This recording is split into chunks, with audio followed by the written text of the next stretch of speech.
আল্লাহ রব্বুল আলামিন সূরা বাকারার 50 নং আয়াতে বলেন, ওয়া ইজ ফারাকনা বিকুমুল বাহরা ফাআনজাইনাকুম।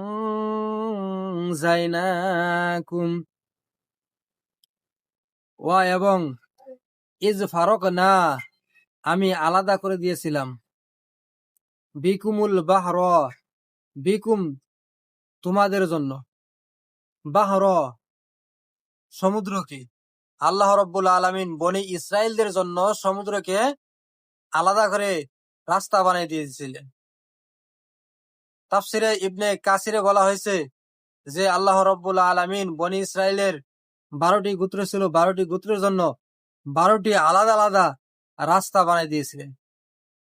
যখন ফেরাউন মুসা আলাইহিস সালামের পিছনে অনুসরণ করতে লাগলো এবং তাদেরকে ধাওয়া করতে লাগলো, এক পর্যায়ে নীল সাগর সমুদ্র সম্মুখে পড়ে মুসা আলাইহিস সালাম তার লাঠি দিয়ে সমুদ্রের ভিতরে প্রহার করলেন। সাথে সাথে মুসা আলাইহিস সালামের যে অনুসারী ছিল বনে ইসরাইল, তারা 12টি গোত্র ছিল, 12টি গোত্রের জন্য আল্লাহ রব্বুল আলামিন 12টি রাস্তার ব্যবস্থা করে দিলেন।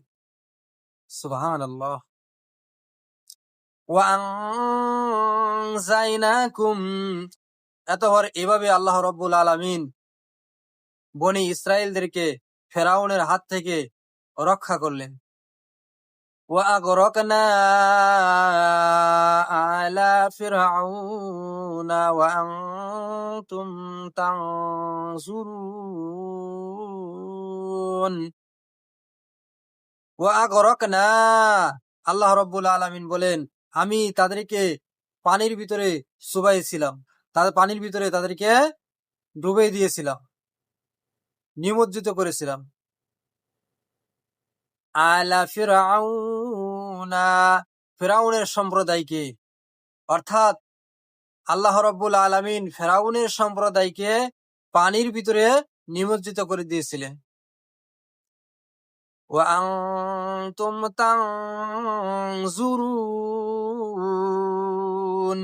ওয়া আনতুম তানজুরুন, অর্থাৎ তোমরা তোমাদের নিজের চোখে ফেরাউনের ধ্বংস নীলানালা, ফেরাউনের সম্প্রদায় পানির ভিতরে হাবুডুবু খেয়ে নিমজ্জিত হয়ে মারা গেছে, যা তোমরা নিজ চোখে দেখেছো।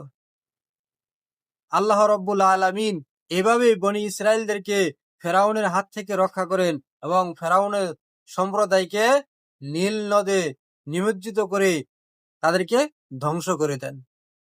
আল্লাহ রব্বুল